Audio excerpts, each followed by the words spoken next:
Assalamualaikum warahmatullahi wabarakatuh. Shalom, Om Swastiastu, Namo Buddhaya, Salam Kebajikan. Yang terhormat Ibu Husna Nurlela Ermaya selaku dosen pengampu mata kuliah Akuntansi Keuangan Lanjutan 1 dan yang terhormat Ibu Ayunita Ajeng Tiasa Putri Masyuri selaku dosen koordinator mata kuliah Akuntansi Keuangan Lanjutan 1. Pada video kali ini, kami dari kelompok 7 akan memaparkan materi terkait dengan intercompany profit transaction berkaitan dengan transaksi pada bonds. Sebelum memulai penjelasan materi ini lebih lanjut, izinkan kami untuk memperkenalkan anggota dari tim kami. Ada saya sendiri, yaitu Veronica Angela dengan NIM 137, lalu ada Kansa Safira dengan NIM 130, Vina Hilya dengan NIM 135, Devi Tanya dengan NIM 136, Lutfiola Rahma dengan NIM 150, dan Salsabila Putri dengan NIM 198.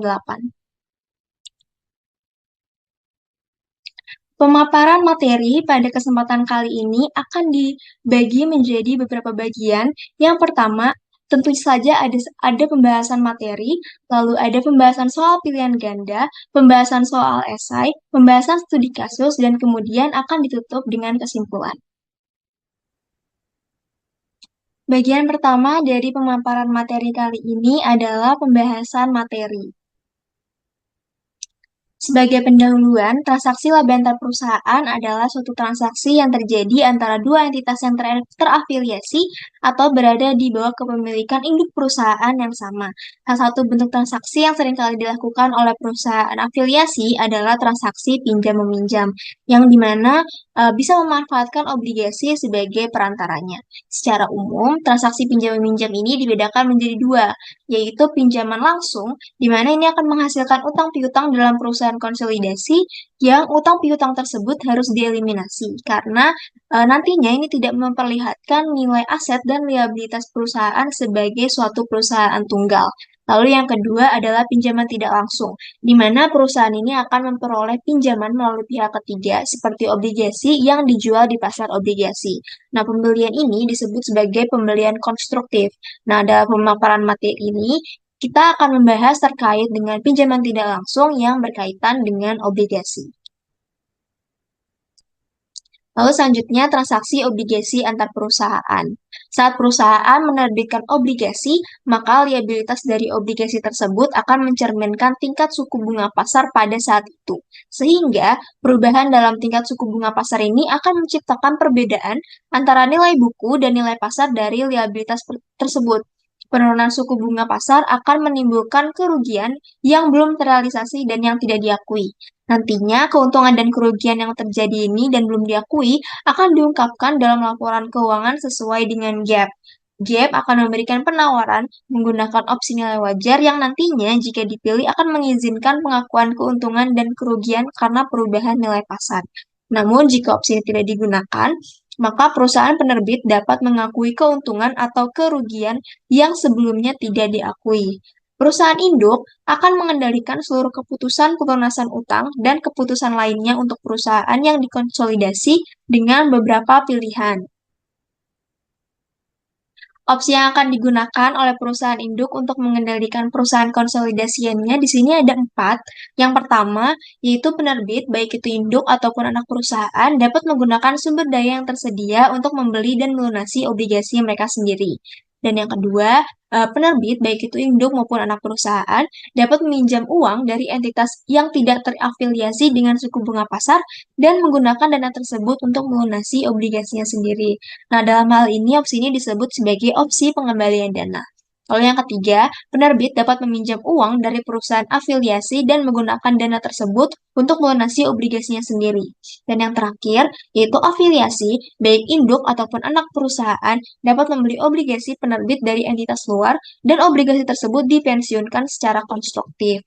Baik opsi 1, 2, dan 3 ini nantinya akan menghasilkan pelunasan obligasi yang sebenarnya, di mana jika penerbit tidak menggunakan opsi nilai wajar, penerbit akan mengakui keuntungan atau kerugian yang sebelumnya tidak diakui dalam 3 situasi ini, dan memasukkannya dalam mengukur laba bersih konsolidasi. Namun untuk opsi yang keempat, ini nantinya akan menghasilkan penghentian yang konstruktif, di mana obligasi tersebut akan dihentikan untuk tujuan laporan konsolidasi karena investasi obligasi dan pos-pos hutang induk dan anak perusahaan merupakan resiprokal yang harus dieliminasi dalam konsolidasi. Nah, nantinya selisih antara nilai buku dan kewajiban obligasi dengan harga pembelian obligasi ini disebut sebagai keuntungan atau kerugian yang akan diakui untuk tujuan laporan keuangan konsolidasi. Selanjutnya terkait dengan keuntungan dan kerugian konstruktif atas obligasi antar perusahaan.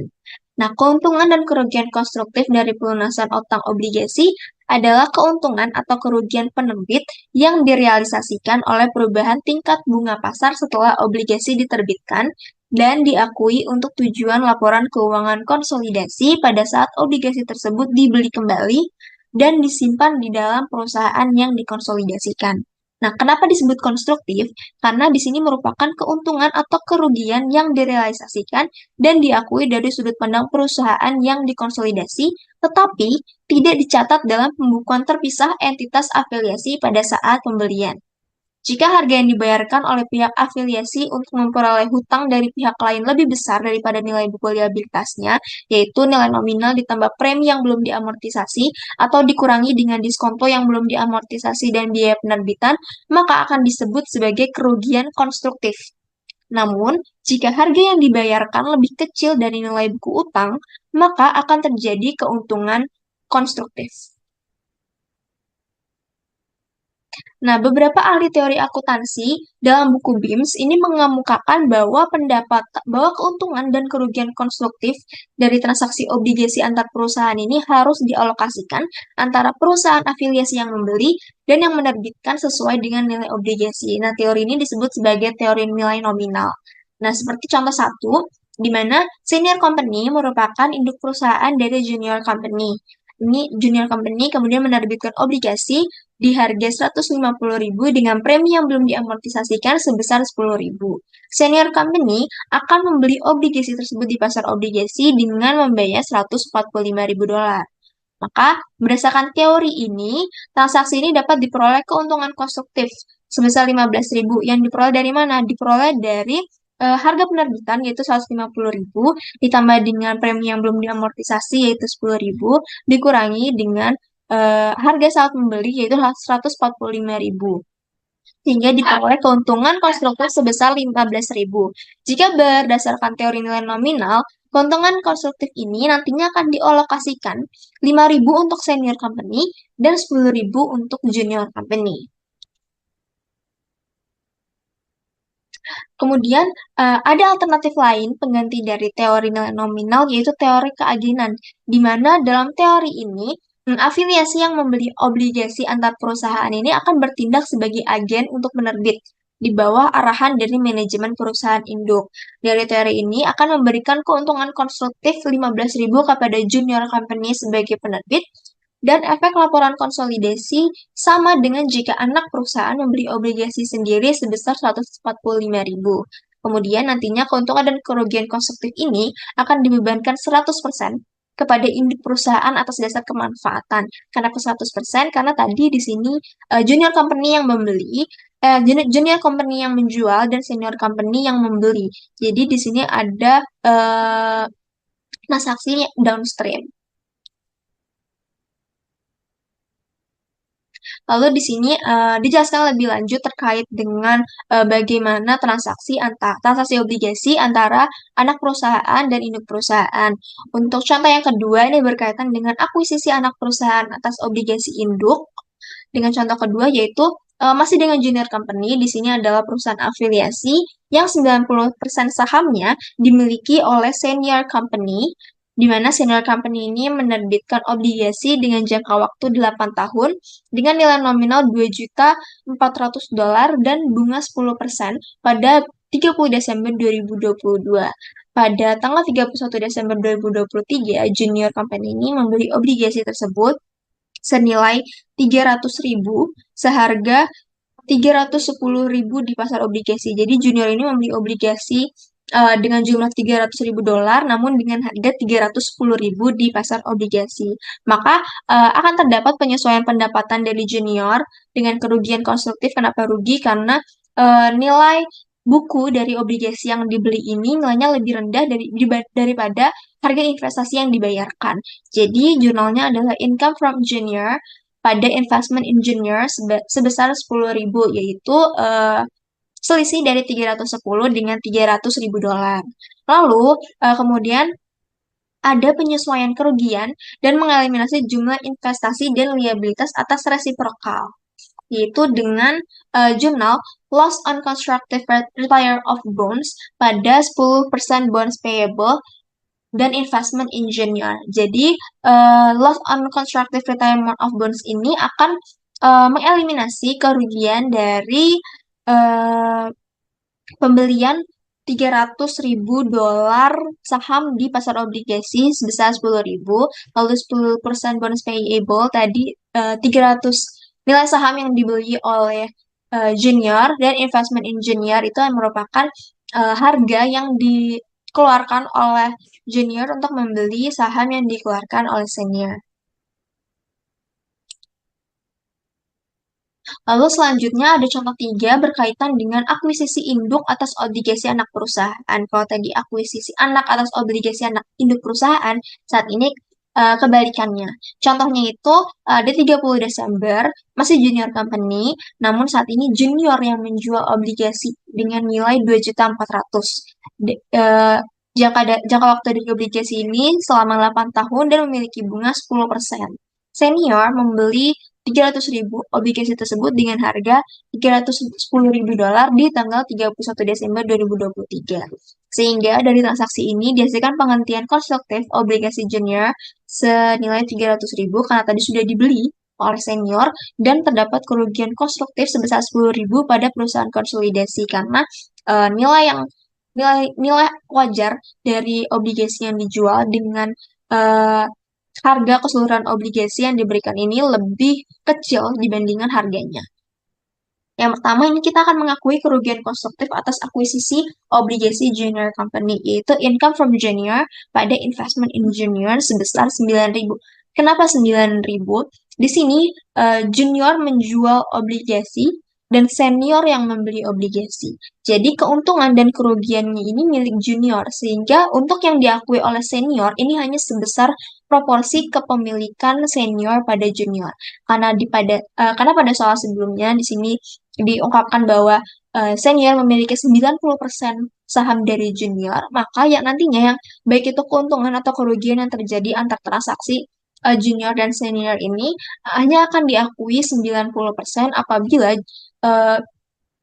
yang melakukan transaksi ini adalah junior atau anak perusahaan.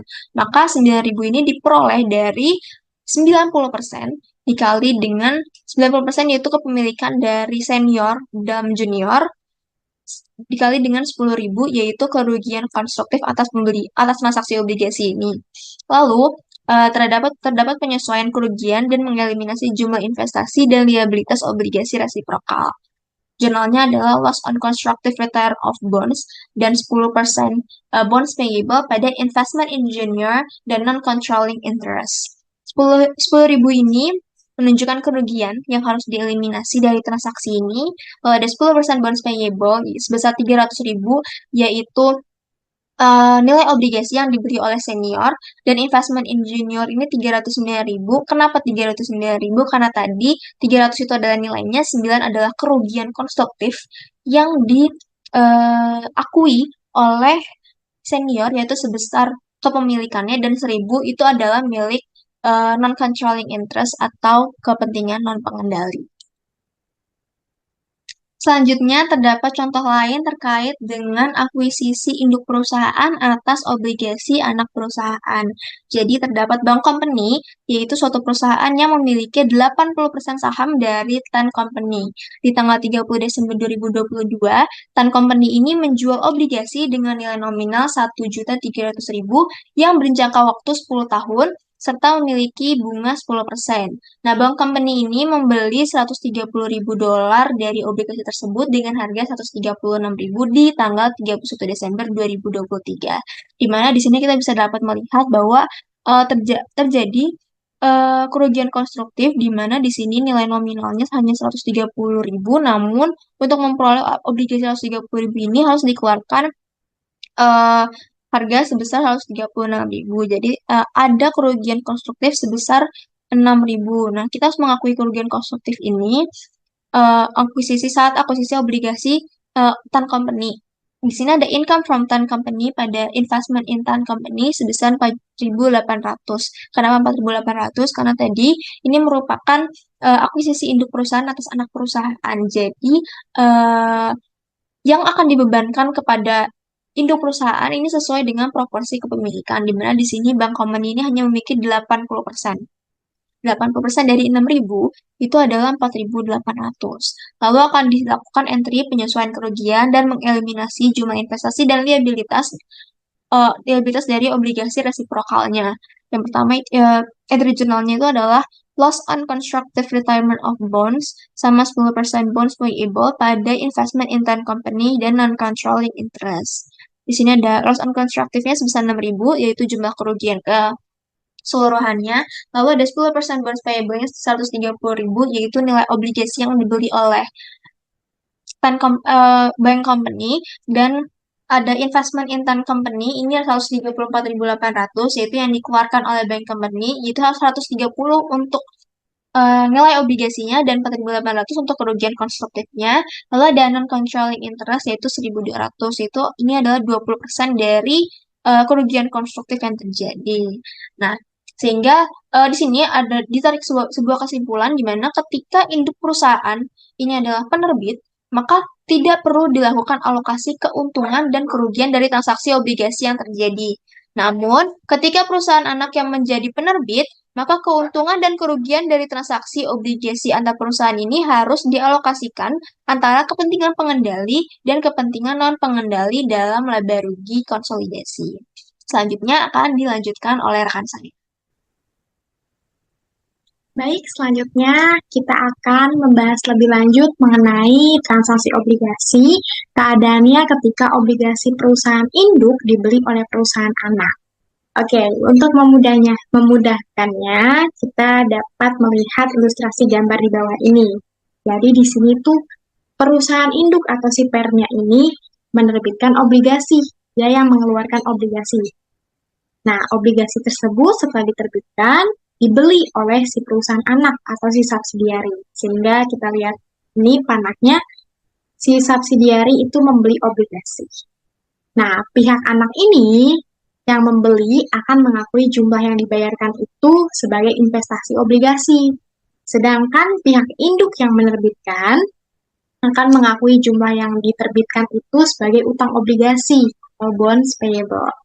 Nah, perbedaan antara akun utang obligasi dan investasi pada pencatatan induk maupun anak akan mencerminkan keuntungan ataupun kerugian konstruktif. Oke, kita lanjut. Untuk lebih mudah memahaminya, kita masuk ke latihan soal. Sini soal pertama, kita baca dulu. Peach Company memiliki kepemilikan 80%. Some Company, berarti Peach Company ini adalah si parent, perusahaan induk. Some ini adalah anaknya, yang diakuisisi pada tahun 2019 dengan nilai wajar sama dengan nilai buku sebesar 6.400.000 dolar. Nah, nilai ekuitas saham terdiri dari saham biasa sebesar 5 juta dan laba ditahan sebesar 4.500.000. Pada 3 Januari, Peach Company, si induk nih, menerbitkan obligasi dengan tingkat bunga 10% senilai 5 juta dengan premi yang belum diamortisasi. Nah, kita tandain dulu ya. Dia nerbitin 5 juta, premi yang belum diamortisasi sampai dengan 100.000. Pada saat itu, some company, si anaknya ini beli obligasi senilai 1 juta dolar dengan harga 900.000. Sini diminta hitunglah keuntungan atau kerugian konstruktif yang terjadi. Nah, dari soal ini kita bisa melihat ya, nih, some company membeli obligasinya senilai 1 juta. dengan harga 900.000. Jadi kita bisa tahu nih, saham ini belinya untung atau rugi? Untung, karena nilai obligasi yang dia beli 1 juta, tapi dia bayarnya 900.000. Berarti untung 100.000. Tapi ini bukan yang dimaksud, 100.000 ini bukanlah yang dimaksud keuntungan konstruktif. Lalu bagaimana sih keuntungan konstruktif? Nah, kita bisa lihat di sini. Kita pertama cari dulu nilai buku obligasi yang dibeli. Nah, untuk menghitung ini, kita harus tahu dulu nih, tadi obligasinya yang diterbitin berapa. Yang diterbitin oleh si Peach Company itu 5 juta. 5 juta ditambah tadi, jangan lupa ada premi. Premi akan menambah. Berarti 5 juta ditambah 100.000, jadi 5 juta 100.000.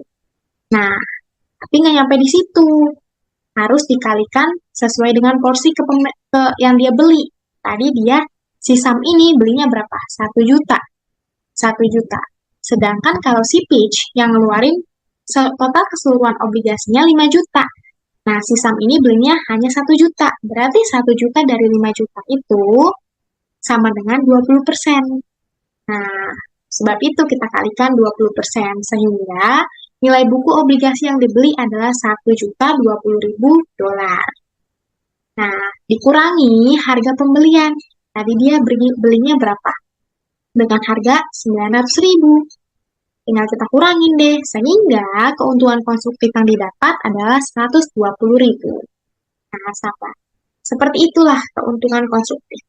Lanjut di sini, asumsikan pembayaran bunga dilakukan setiap semester pada 1 Januari dan 1 Juli. Berarti setahun itu 2 kali. Yang akan jatuh tempo pada 1 Januari 2025. Berarti utang obligasi ini umurnya 5 tahun ke depan dengan menggunakan metode garis lurus. Nah, next ya. Nah, setelah terjadi transaksi tersebut, nah si issuer ini atau dalam hal ini si Peach Company, si induknya akan membayarkan bunga obligasi. Bunga obligasinya tadi katanya setahun 2 kali dibayarinya, 1 Januari dan 1 Juli. Kita langsung masuk ke jurnalnya. Pada saat 1 Juli, berarti jurnal untuk pembayaran bunga, berarti beban bunga pada cash sebesar 250.000. Nah, 250.000-nya ini dapat dari mana sih? Kita lihat nih, 5 juta dikali 10% dikali setengah.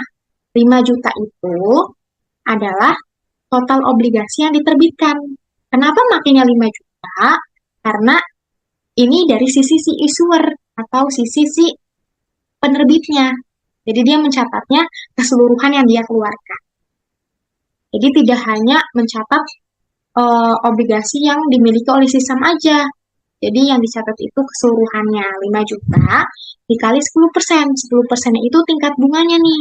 10% lalu dikali setengah. Setengahnya ini karena 1 tahun kan dibayarkan 2 kali.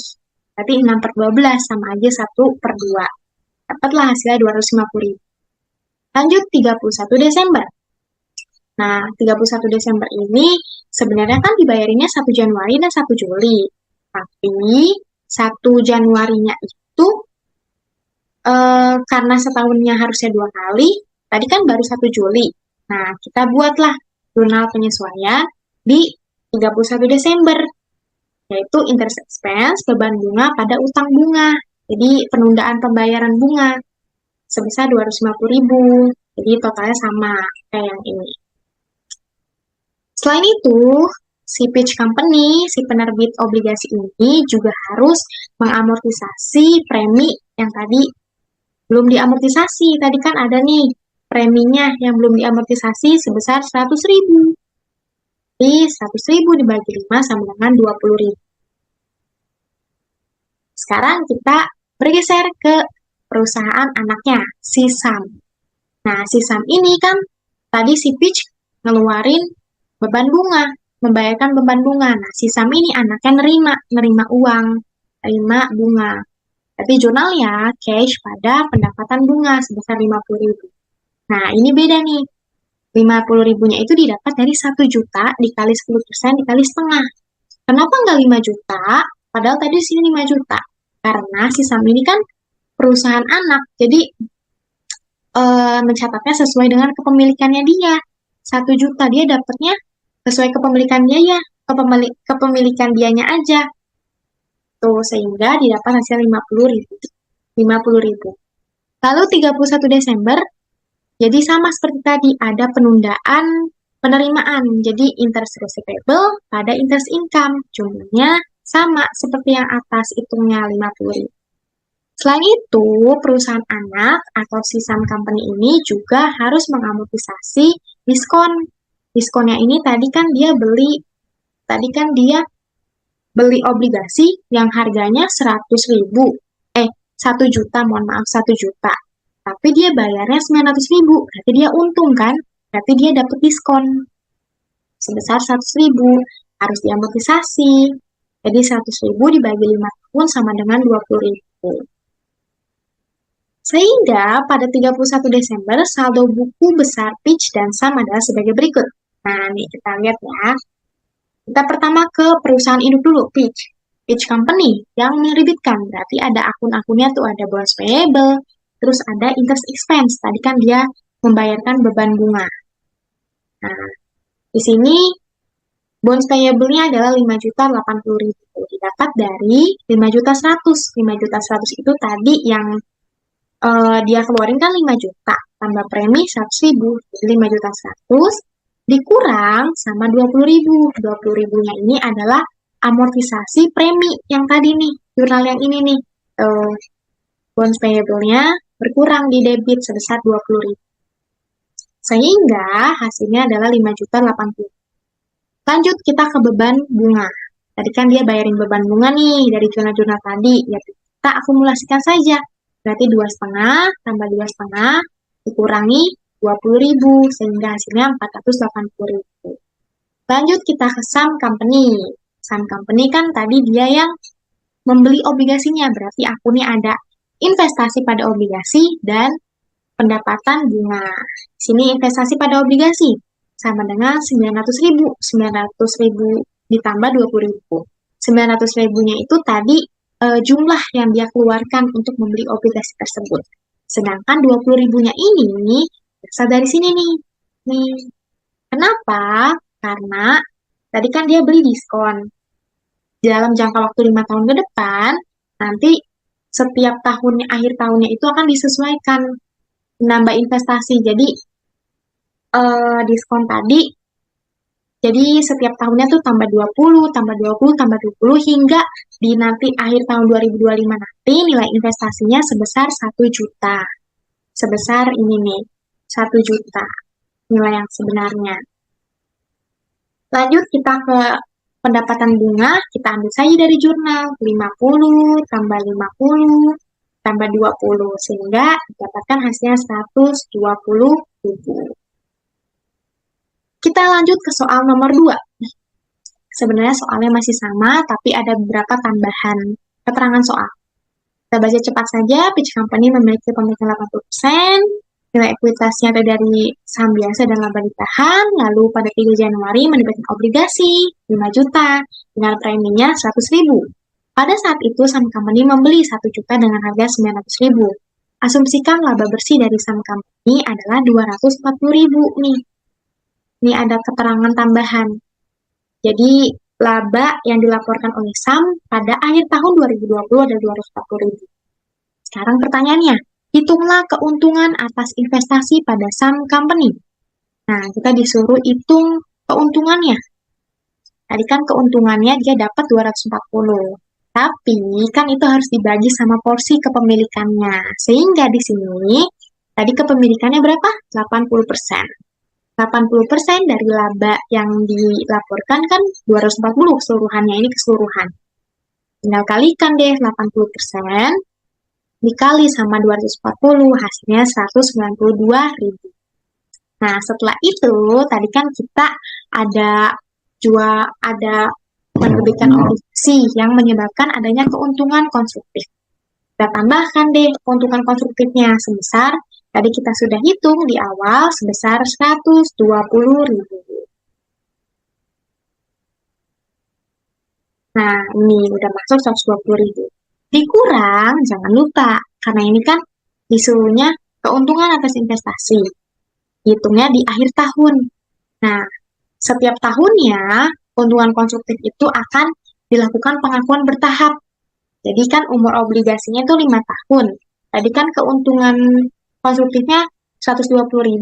Tinggal kita bagi 5. Sehingga per tahunnya itu diakui pengakuan bertahapnya 24.000.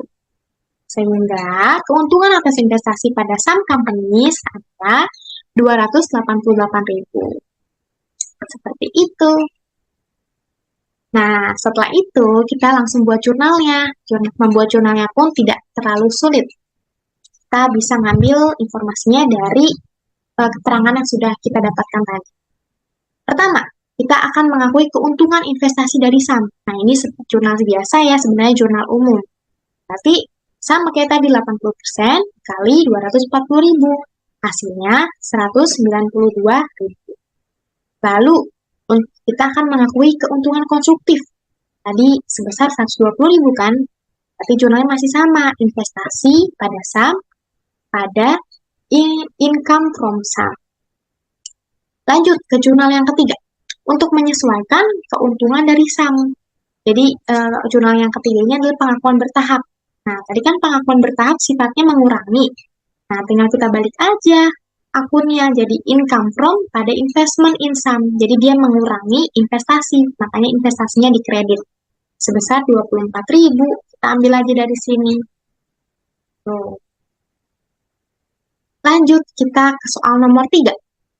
Dengan keterangan soal yang sama dari soal nomor 1 dan nomor 2, buatlah jurnal penyesuaian dan eliminasi yang dibutuhkan untuk membuat kertas kerja konsolidasian pada akhir tahun 2020.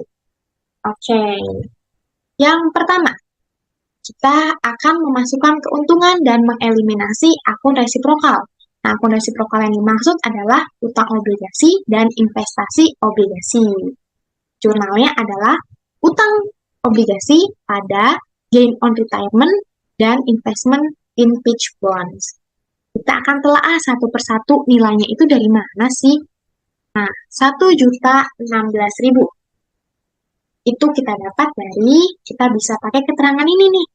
Tadi kan kita udah cari tuh, 31 Desember saldo buku besar. Wah, saldo buku besar nih. Tapi kita tadi pengen cari bonds payable. Bonds payable-nya di sini keterangannya sudah kita dapat. 5.080.000. Dapat dari sini 5.100.000 dikurangi sama tadi amortisasi premi sebesar 20.000. Nah, 5.080.000 ini kan keseluruhan. Jadi 100% si pitch company. Jadi 5.080.000 ini mencerminkan keseluruhan obligasinya. Nah, kan di sini kita buatnya konsolidasian. Jadi sesuai proporsinya itu kan tadi si saham itu belinya 1 juta dari 5 juta. Berarti 20%-nya. Tinggal kita kalikan. 20% dikali 5.080.000. Hasilnya 1.016.000. Lalu, gain on retirement of bonds. Jadi keuntungan konstruktif obligasi. Jadi ini kita bisa dapatkan dari sini nih. Keuntungan konstruktifnya kan tadi kita dapat 120. Kurangi. Jangan lupa pengakuan bertahap 24.000. Sehingga nominalnya 96.000.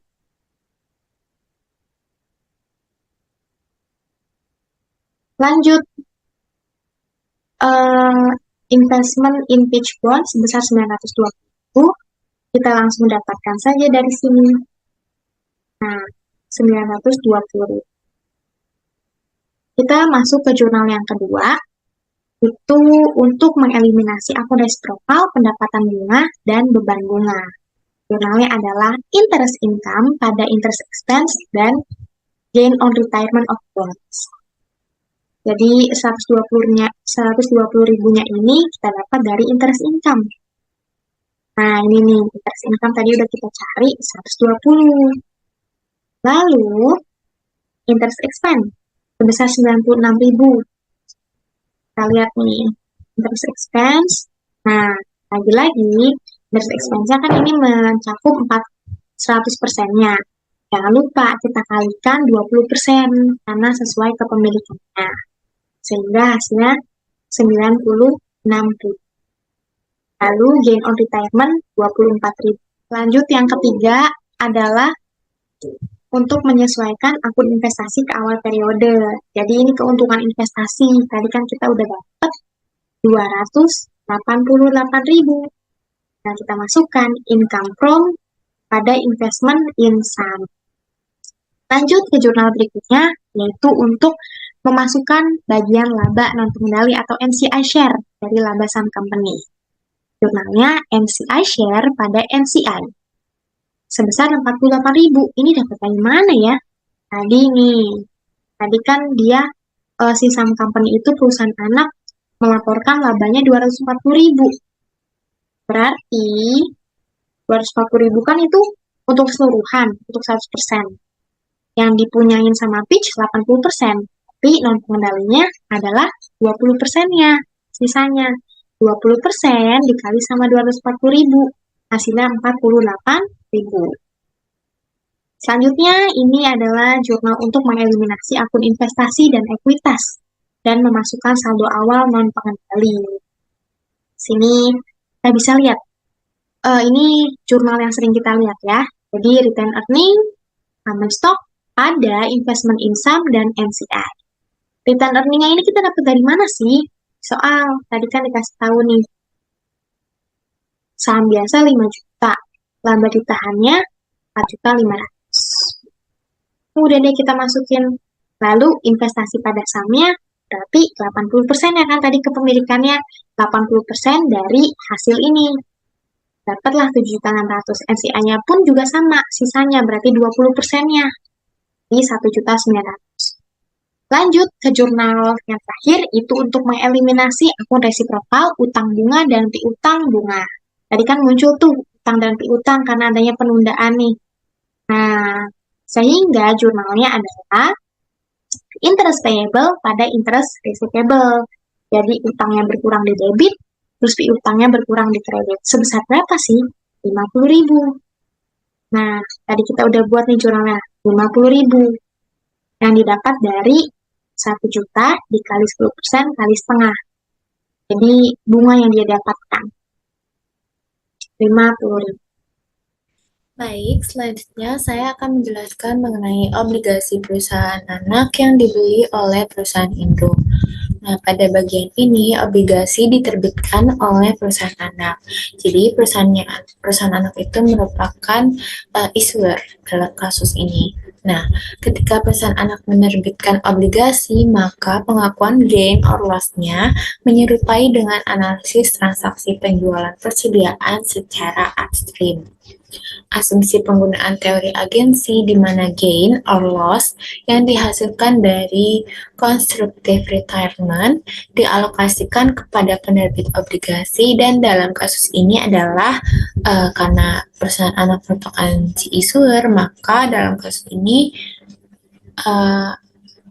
gain or loss-nya dialokasikan kepada perusahaan anak.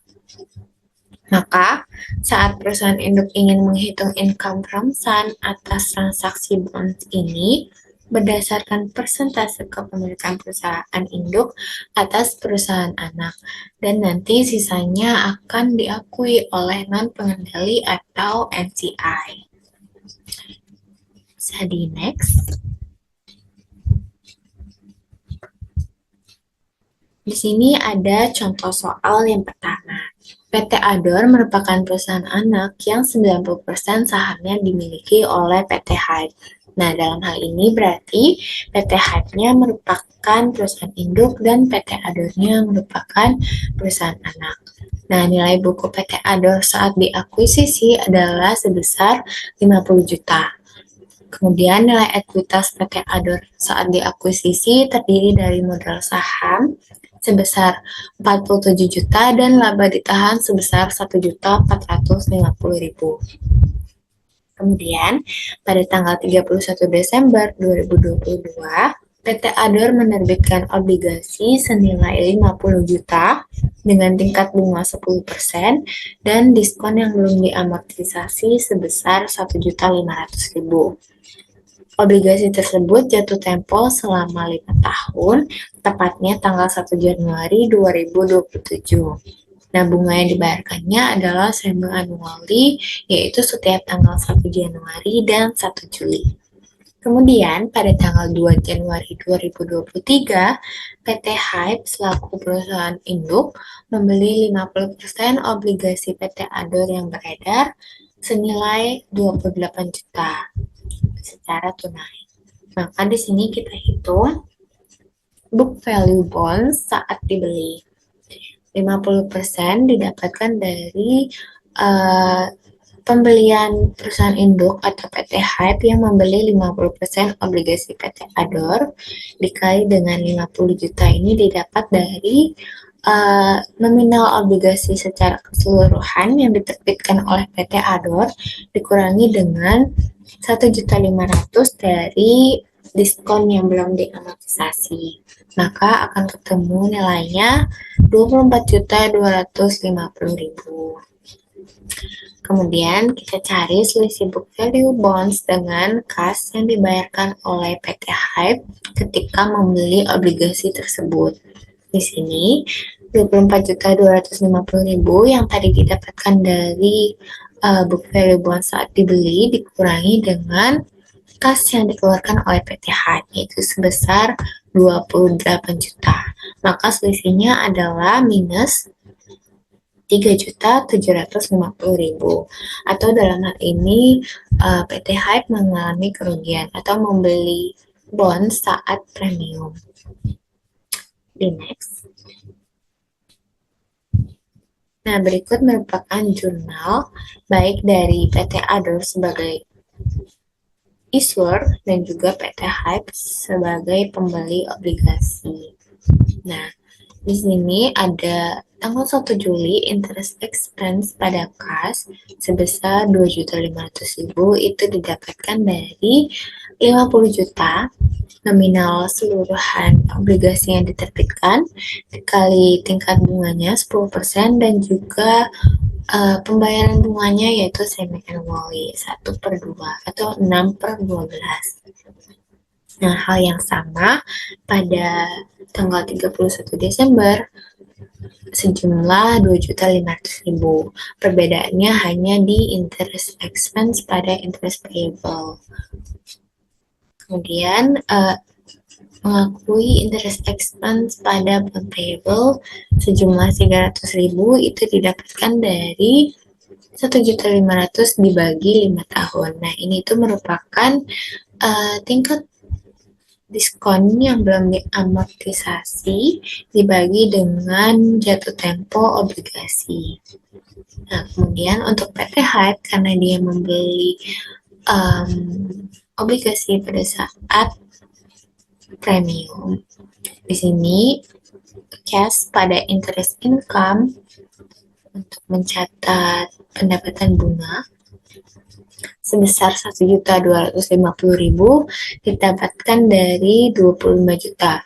Kenapa di sini 25 juta? Karena tadi di awal PT Hype hanya membeli sekitar 50% dari keseluruhan obligasi beredar milik PT Ador. Jadi di sini 25 juta dikali tingkat bunganya 10% dikali dengan semi-annually 1/2.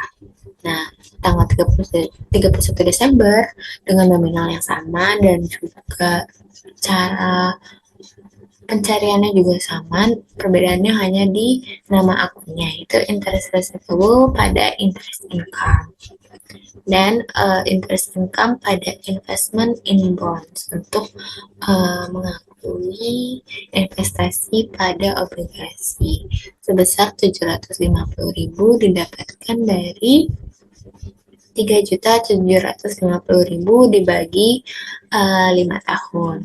3.750.000 ini didapatkan dari selisih book value bonds dengan kas yang dibayarkan oleh PT Hype pada saat membeli obligasi tersebut. Maka akan ketemu nilainya 750.000. Oke, next. Piecemeal recognition atau pengakuan piecemeal atas kerugian yang terjadi dari selisih antara interest expense dengan interest income dalam transaksi obligasi antar perusahaan kita dapat cari dengan cara berikut ini. Di sini 50% of interest expense. Kenapa 50%? Karena tadi di awal PT Hype hanya membeli 50% dari keseluruhan obligasi PT Ador yang beredar. Nah, interest expense sebesar 5.300.000 ini didapatkan dari penjumlahan interest expense pada jurnal PT Ador ini. Jadi 2.500.000 ditambah 2.500.000 ditambah lagi 300.000 akan ketemu nominal 5.300.000 dikali dengan 50%, maka interest expense-nya adalah sejumlah 2.650.000. Kemudian mencari interest income sejumlah 1.750.000 didapatkan dengan cara yang sama, menjumlahkan akun interest income pada jurnal PT Hype. Di sini 1.250.000 ditambah 1.250.000 dikurangi dengan 750.000, maka akan ketemu saldonya sejumlah 1.750.000. Nah, kemudian kita cari itu selisihnya untuk mengetahui pengakuan piecemealnya, yaitu 2.650 yang tadi interest expense dikurangi dengan interest income-nya sebesar 1.750.000. Nah, jumlahnya adalah 900.000 pengakuan piecemeal. Contoh yang kedua, pada tahun 2023, PT Ador melaporkan laba bersihnya sebesar 50 juta. Maka, PT Hype selaku perusahaan induk mencatat laba dari PT Ador sebesar berikut ini. Nah, 90% dari laba bersih PT Ador. Kenapa 90%? Karena tadi di awal PT Hype memiliki 90% saham beredar PT Ador. Nah, dikali dengan 50 juta akan ketemu saldonya sebesar 45 juta. Kemudian dikurangi rugi konstruktif dikali dengan persentase kepemilikan.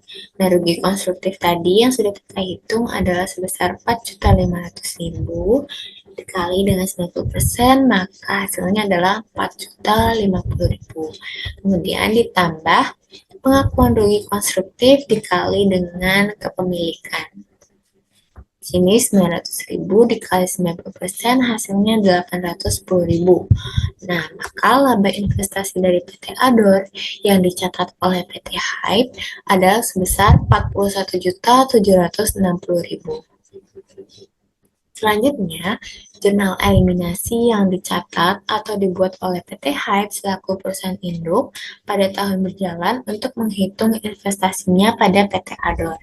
Di sini tanggal 31 Desember 2023 kita mencatat jurnal untuk mengakui 90% laba bersih yang dilaporkan oleh PT Ador pada tahun 2023, yaitu akunnya investment in PT Ador pada income from PT Ador sebesar 45 juta. Tadi sudah kita hitung di atas. Kemudian yang kedua, untuk menyesuaikan laba PT Ador sebesar 90%, pengakuan piecemeal yang tadi sudah kita hitung adalah 4.500.000 dikali dengan 90% kepemilikan PT Hype dengan nama akun income from PT Ador pada investment in PT Ador sebesar 4.050.000.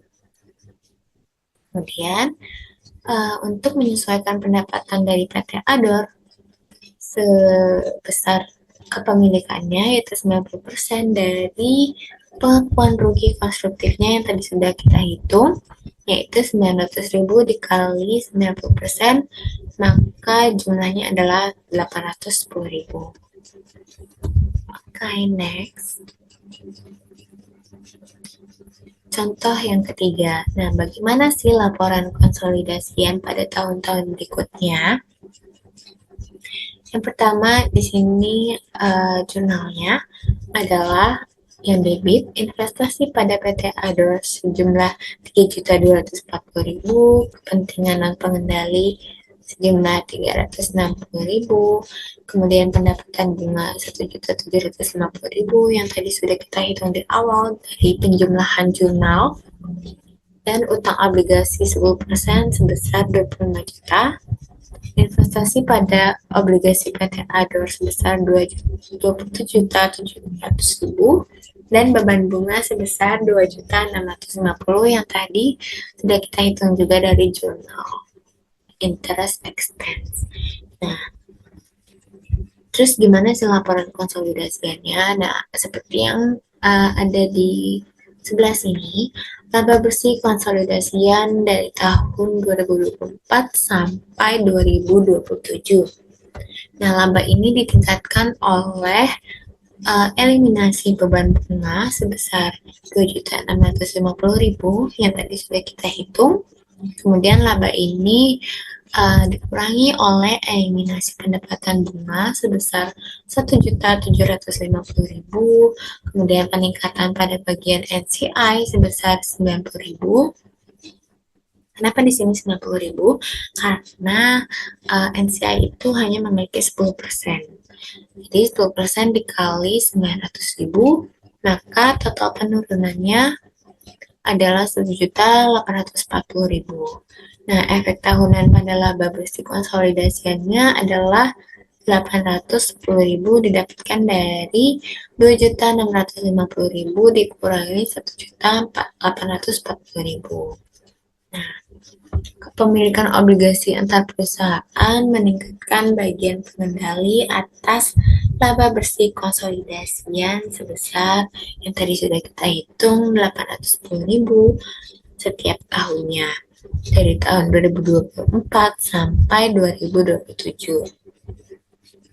Berdasarkan metode ekuitas pendapatan PT Hype selaku perusahaan induk dari PT Ador atas pembelian obligasi tersebut, dan laba bersihnya juga meningkat sebesar 810.000 di setiap tahunnya.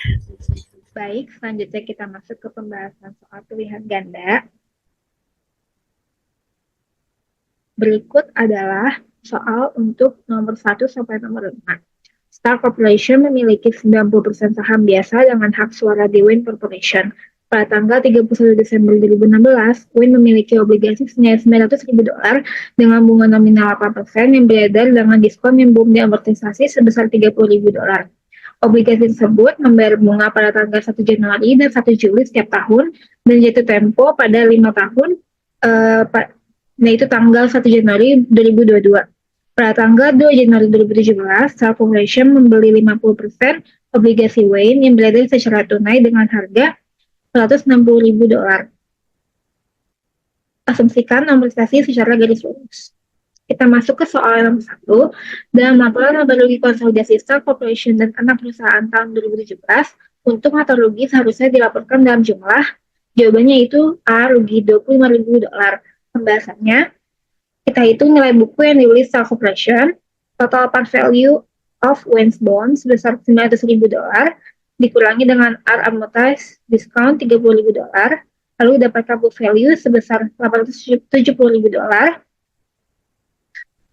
lalu dibeli oleh Star Corporation sebesar 50%, jadi $435.000, dan bond purchase price sebesar $460.000, maka didapatkan rugi pada pembelian obligasi sebesar $25.000.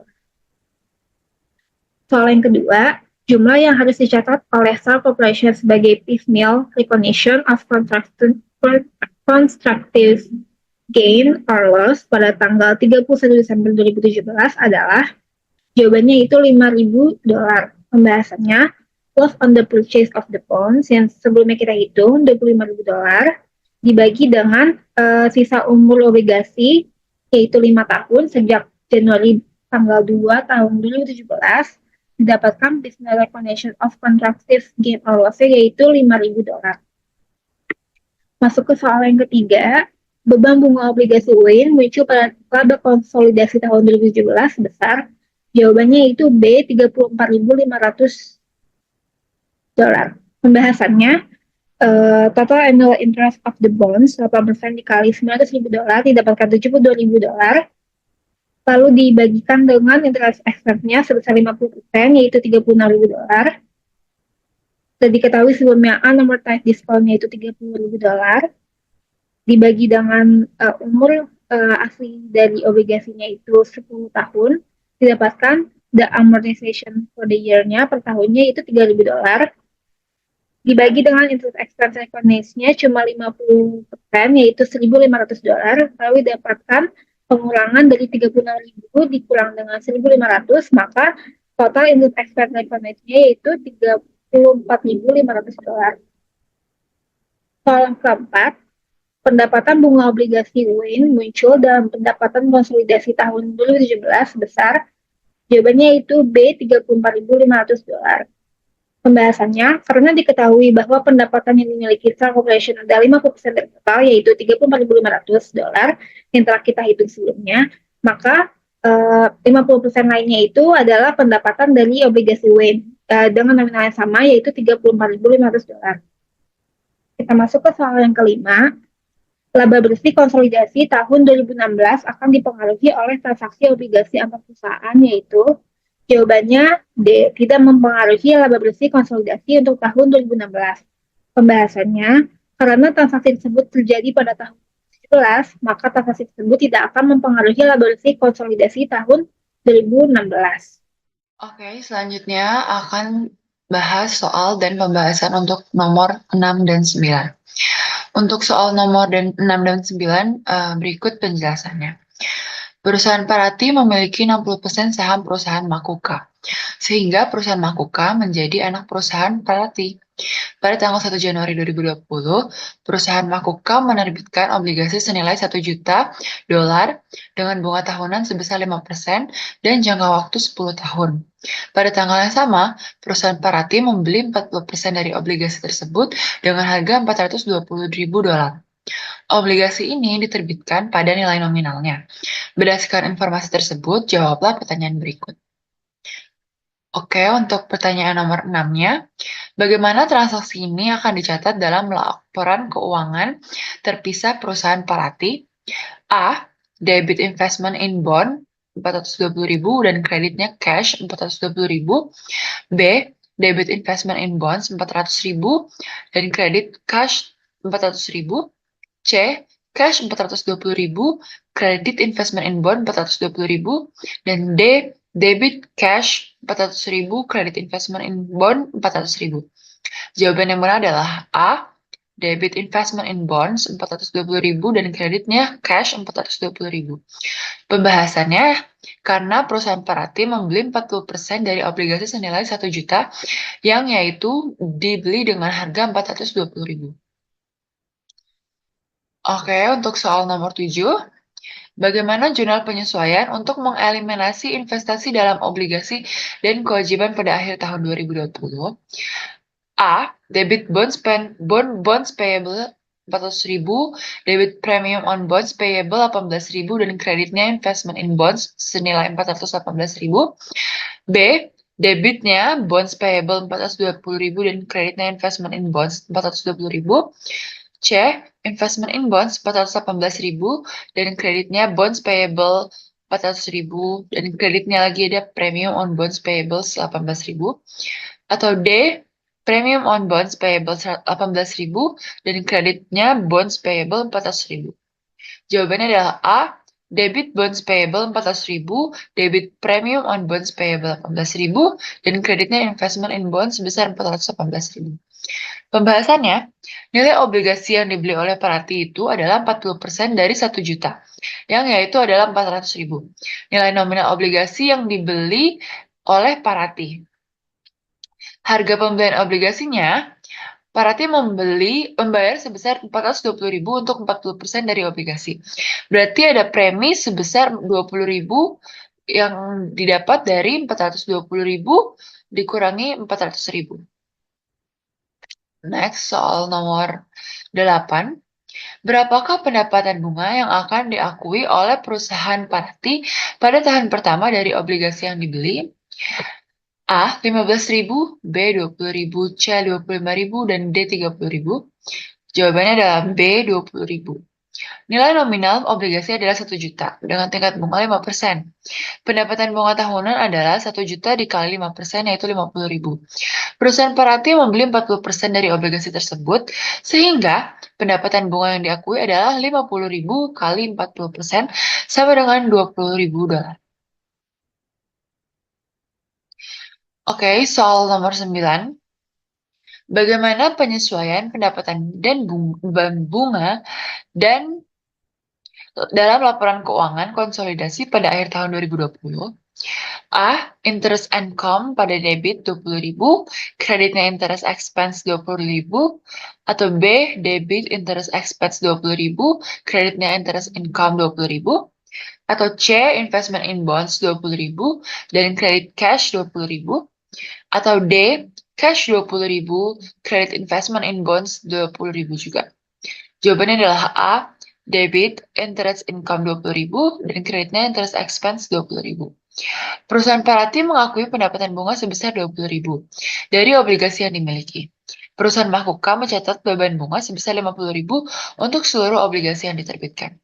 Dari jumlah tersebut, 20.000 merupakan beban bunga yang dibayarkan kepada perusahaan Parati, yaitu 40% dari 50.000, dan jumlah penyesuaiannya akan ada debit interest income 20.000 untuk mengeliminasi pendapatan bunga yang diakui oleh Parati, dan untuk kreditnya interest expense 20.000 untuk mengeliminasi beban bunga yang diakui oleh Mahkuka. Oke, untuk pertanyaan nomor 10. Dalam konteks akuntansi konsolidasi, mengapa penting untuk mengeliminasi investasi dalam obligasi antara perusahaan induk dan anak perusahaan? A. Untuk memastikan laporan keuangan konsolidasi mencerminkan nilai sebenarnya dari investasi di obligasi. B. Untuk menghindari konflik kepentingan antara perusahaan induk dan anak perusahaan. C. Agar anak perusahaan tidak terbebani dengan biaya bunga yang harus dibayarkan pada perusahaan induk. D. Untuk memastikan bahwa perusahaan induk dapat memantau dengan lebih baik performa keuangan anak perusahaan. Jawabannya adalah A. Untuk memastikan laporan keuangan konsolidasi mencerminkan nilai sebenarnya dari investasi di obligasi. Penjelasannya, mengeliminasi investasi dalam obligasi dalam akuntansi konsolidasi itu penting karena memungkinkan laporan keuangan konsolidasi untuk mencerminkan konsolidasi seluruh operasi dan posisi keuangan dari perusahaan induk dan anak perusahaan secara akurat. Ia mencegah pengadaan pendapatan dan aset, serta memastikan transparansi dan keakuratan dalam pelaporan keuangan konsolidasi. Oke, akan selanjutnya ada pembahasan esai yang akan dilanjutkan oleh teman saya. Selanjutnya kita masuk ke pembahasan soal esai. Soal esai nomor 1, jika anak perusahaan membeli obligasi induk dengan harga melebihi nilai buku, apakah keuntungan atau kerugiannya diatribusikan kepada induk atau anak perusahaan? Jawabannya yaitu, poin pertama, keuntungan dan kerugian di laporan keuangan individu. Induk perusahaan mencatat keuntungan dari penjualan obligasi, dan untuk anak perusahaan mencatat kerugian karena membeli dengan harga lebih tinggi dari nilai buku. Dan pada konsolidasi laporan keuangan, transaksi antar perusahaan dieliminasi. Keuntungan induk dan kerugian anak perusahaan dari transaksi ini dieliminasi, jadi tidak mempengaruhi laporan keuangan konsolidasi. Keuntungan atau kerugian dari transaksi ini tidak diatribusikan kepada induk atau anak perusahaan dalam laporan keuangan konsolidasi karena keduanya dieliminasi. Baik, untuk soal nomor 2, mengapa bisa terjadi keuntungan maupun kerugian konstruktif atas obligasi pada transaksi antar perusahaan, dan bagaimana segi pencatatannya? Nah, jadi ketika pembeli itu membeli obligasi dari penerbit, biasanya ada selisih yang dihasilkan. Nah, kalau misalkan pembayar membeli lebih kecil dari nilai buku obligasi itu sendiri, maka akan timbul keuntungan karena pembeli mengeluarkan uang yang lebih kecil daripada hal yang dia dapatkan. Nah, tetapi jika pembeli membayar lebih besar dari nilai buku obligasi, maka akan timbul kerugian Kok bisa? Karena pembeli membayar sesuatu, mengeluarkan uang besar, tetapi hasil yang didapatkannya itu lebih kecil nilainya dari uang yang dikeluarkan. Maka akan timbul kerugian. Nah, nilai dari obligasi tadi itu tidak hanya mencakup nilai nominal obligasi saja, tetapi bisa juga terdapat penyesuaian untuk agio yang belum diamortisasi dan biaya penerbitan. Nah, keuntungan atau kerugian konstruktif ini direalisasi dan diakui dari sudut pandang entitas yang dikonsolidasikan, tetapi tidak dicatat dalam buku terpisah dari perusahaan-perusahaan afiliasi pada saat pembelian. Jadi, ketika terjadi pembelian obligasi, baik sisi penerbit maupun pembeli akan mencatat masing-masing, tidak mengakui keuntungan atau kerugian konstruktif ini. Tetapi di laporan konsolidasi baru kita catat jurnalnya dan juga di laporannya ada kerugian atau keuntungan konstruktif dari obligasi ini. Selanjutnya adalah soal nomor 3 untuk esai. Jelaskan dampak transaksi pembelian obligasi antar perusahaan terhadap laporan keuangan konsolidasi, bagaimana pencatatan amortisasi diskon atau premium, dan keuntungan atau kerugian konstruktif dilakukan dalam laporan keuangan konsolidasi. Jawabannya, transaksi pembelian obligasi antar perusahaan mempengaruhi laporan keuangan konsolidasi dengan beberapa cara. Ketika satu perusahaan dalam grup membeli obligasi yang diterbitkan oleh perusahaan lain dalam grup yang sama, hal ini menciptakan hubungan hutang piutang dalam laporan keuangan konsolidasi. Yang pertama, amortisasi diskon atau premium. Diskon terjadi jika obligasi dibeli dengan harga lebih rendah dari nilai nominal, sedangkan premium terjadi jika dibeli dengan harga lebih tinggi dari nilai nominal. Selanjutnya, amortisasi diskon meningkatkan pendapatan bunga yang diakui setiap periode, sedangkan amortisasi premium mengurangi pendapatan bunga. Dalam laporan keuangan konsolidasi, diskon atau premium diamortisasi dengan metode garis lurus atau metode bunga efektif selama umur obligasi. Kedua, keuntungan atau kerugian konstruktif.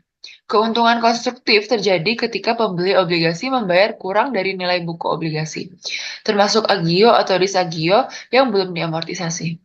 Sedangkan kerugian konstruktif terjadi ketika membayar lebih dari nilai buku obligasi.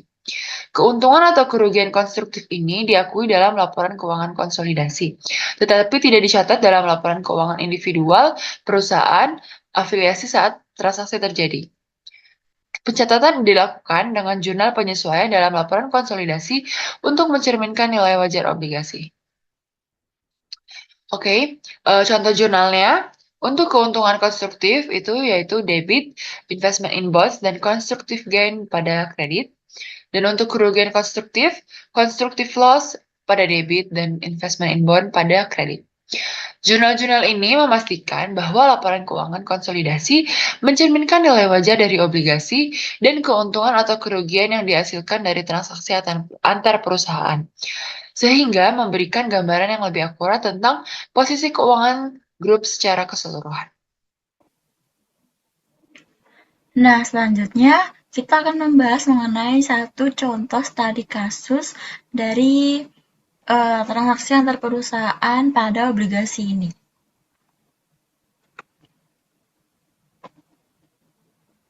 Oke, jadi di sini soalnya sejak tahun 2016 PT Esensial telah diakuisisi oleh PT Malik dengan kepemilikan saham 80%. Berarti PT Malik sebagai induk dan PT Esensial sebagai anak. Kemudian pada akhir 2020 PT Esensial menerbitkan 100.000 lembar obligasi dengan nilai nominal 9.000 per lembar dan tingkat bunga 12% dengan waktu jatuh tempo hingga 31 Desember 2028. Nah, kita hitung dulu nih berapa jangka waktunya. 2028 sampai 2020, berarti sekitar 8 tahun. Nah, bunga dibayarkan 2 kali dalam setahun, berarti 6 bulan sekali. Kemudian pada tanggal 5 Januari 2021, PT Malik membeli 25.000 lembar obligasi tersebut dengan harga 9.500 per lembar. 25.000 berarti 25% dari total lembar obligasi yang diterbitkan oleh PT Esensial. Kemudian, pada tanggal yang sama, jadi saat terjadinya transaksi PT Malik membeli obligasi PT Esensial itu, ternyata nilai obligasi itu telah naik, yaitu mengalami kenaikan sebesar 70.000 dari nilai nominal. Kemudian, pada akhir tahun 2021, masing-masing laba dan dividen esensial yaitu 600 juta dan 350 juta. Kemudian saudara diminta untuk pertama, tentukan apakah itu termasuk keuntungan atau kerugian konstruktif. Yang kedua, bagaimana pencatatan dari masing-masing buku perusahaan afiliasi, yaitu dari sisi PT Malik sebagai induk dan PT Esensial sebagai anak. Yang ketiga, buatlah jurnal eliminasi yang diperlukan. Dan yang terakhir, hitunglah bagian laba investasi untuk pihak pengendali dan pengendali. Oke, kita bahas satu-satu. Dari yang A, PT Esensial menerbitkan lembar obligasi sebanyak 100.000 lembar. Dengan per lembarnya itu harganya 9.000. Berarti nilai dari obligasi pada 31 Desember 2020 itu 900 juta. Nah, kemudian pada tanggal 5 Januari 2021 ada PT Malik sebagai induk dari PT Esensial ingin membeli 25% dari obligasi tersebut. Nah, di tanggal itu juga ada kenaikan nilai sebesar 70 juta. Oleh karenanya, pada saat transaksi itu terjadi, maka nilai obligasinya itu bukan lagi 900 juta, melainkan 970 juta. Nah, kemudian, tadi kan jumlah yang dibeli kan 25.000 lembar ya, atau 25%. Nah, kita cari dulu nih 25% dikali nilai obligasi yang terbaru, yang per 5 Januari itu, didapatkan 242.500.000. Nah, sedangkan si PT Malik ini dia beli dengan nominal 9.500 per lembar. Berarti 25.000 lembar kita kalikan dengan 9.500 didapatkanlah 237.500. Nah, ada selisihnya kan? Nah, karena harga beli yang dibayarkan oleh pembeli ini lebih kecil daripada nilai obligasi, maka si pembeli ini mendapatkan keuntungan penerbitan obligasi konstruktif sebesar 5 juta. Baik, kita lanjut. Nah, kemudian yang B yaitu pencatatan masing-masing perusahaan. Yang pertama ada dari perusahaan PT Esensial sebagai penerbit obligasi dan juga sebagai perusahaan anak. Pada tanggal 1 Januari ada cash pada bonds payable. Nah, jurnal ini itu untuk mencatat kas yang diterima atas utang obligasi sebesar nilai obligasi yang terbaru, yaitu 970 juta. Kemudian, pada tanggal 1 Juli terdapat interest expense pada cash, di mana PT Esensial membayar beban bunga obligasi secara tunai. Nah, didapatkan nominal 58.200 ini dari mana? Yaitu dari nilai obligasi terbaru yang 970 juta kita bagi dibagi setahun 2 kali, berarti 6 bulan. Berarti yang nilai cash, nilai obligasi terbaru ini kita bagi dengan 6 bulan. Maka kita dapatkan 58.200. Kemudian, pada akhir tahun, PT Esensial mengakui utang bunga obligasi dengan jurnalnya interest expense pada interest payable sebesar sama. Karena tadi kan di soal dimention bahwa bunga dibayarkan setahun 2 kali kan, atau 6 bulan sekali. Makanya bisa ada 2 jurnal ini. Kemudian pada akhir tahun juga PT Esensial mencatat penyusutan premi obligasi, yaitu dengan jurnalnya bonds payable pada interest expense sebesar 8.750.000. Nah, dapat dari mana? Kita dapatkan dari kenaikan obligasi tadi sebesar 70 juta, kita bagi dengan waktu jatuh tempo dari obligasi sendiri, yaitu 8 tahun.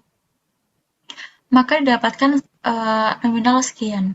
Kemudian untuk buku PT Malik, pada tanggal 1 Januari kita mengeluarkan kas untuk membeli obligasi, yaitu bond investment pada cash sebesar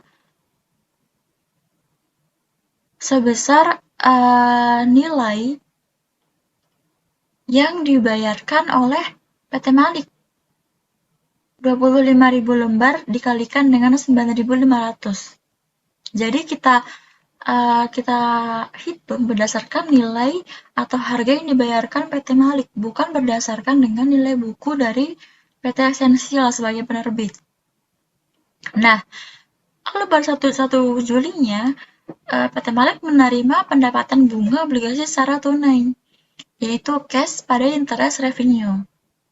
Nah, di mana nominal ini kita dapatkan? Yaitu dengan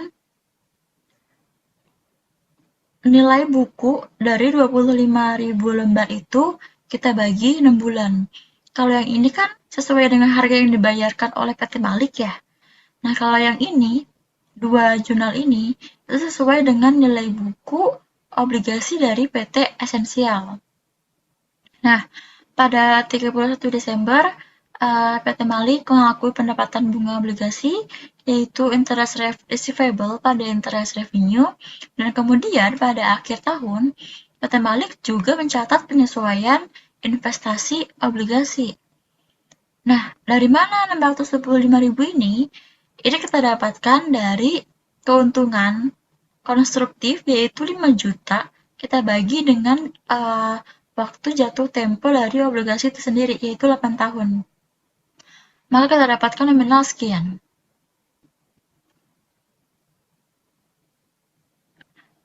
Baik, untuk yang bagian C, jurnal eliminasi, yang pertama kita mencatat mengeliminasi adanya nih bonds payable sebesar 240 juta sekian.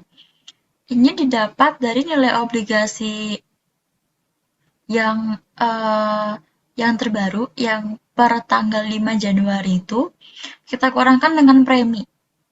Kemudian kita kalikan dengan besaran obligasi yang dibeli oleh PT Induk, atau 25%.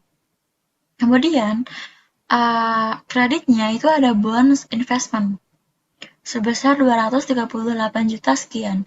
Nah, ini kita dapatkan dari kalkulasi jurnal pencatatan PT Malik. Nih, ada bond investment, kemudian ada di bond investment. Kita dapatkan hasilnya adalah sekian. Kemudian kita mencatat adanya selisih atau gain on constructive bonds, keuntungan sebesar 2 juta sekian. Nah, kemudian jurnal eliminasi yang kedua, kita mencatat interest revenue di debit sebesar 29.725.000. Nah, ini kita dapatkan dari kalkulasinya jurnal penerbit. Ada interest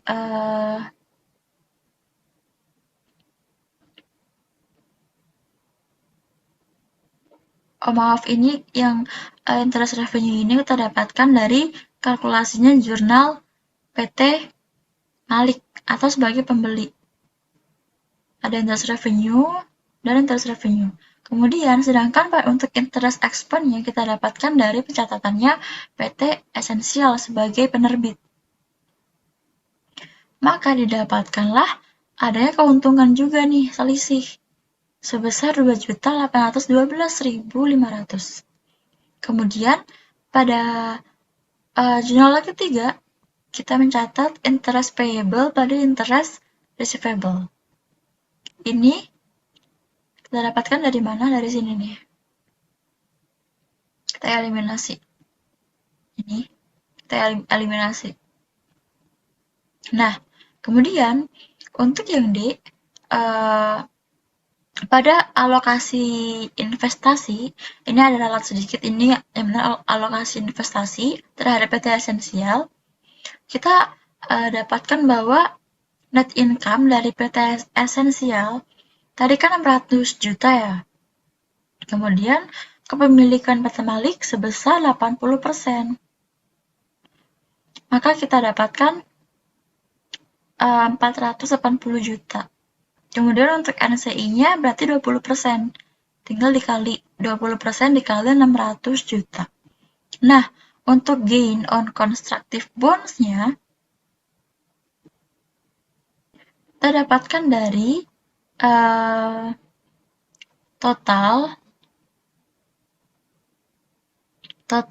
ini ada gain, ada eliminasi gain, kita kalikan dengan kepemilikan PT Malik, yaitu sebesar 4 juta.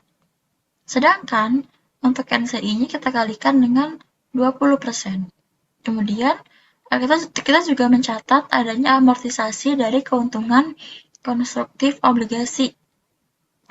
Nah, sebesar 500.000 nih untuk PT Malik, yaitu dari 4 juta dari gain kita bagi dengan total jatuh tempo obligasi, yaitu 8 tahun. Maka kita dapatkan 500.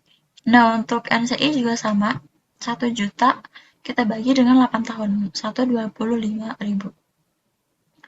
Lalu untuk income dari PT Esensial untuk PT Malik sebesar 483.500 juta, 600.000. Kemudian untuk bagian NCI yaitu 120.875.000. Baik, kita sampai di penghujung pemaparan materi kali ini. Izinkan saya untuk menarik kesimpulan, yaitu transaksi laba antar perusahaan atas obligasi terjadi saat perusahaan mengakuisisi obligasi perusahaan afiliasi yang beredar di pasar terbuka.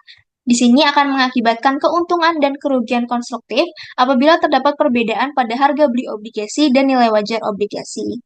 Pada transaksi obligasi induk yang dibeli oleh anak, keuntungan atau kerugian yang terjadi tidak perlu dilakukan alokasi antara kepentingan non-pengendali dan pengendali, namun atas keuntungan atau kerugian tersebut harus dialokasikan kepada kepentingan non-pengendali dan pengendali ketika transaksi yang terjadi adalah obligasi anak dibeli oleh induk perusahaan.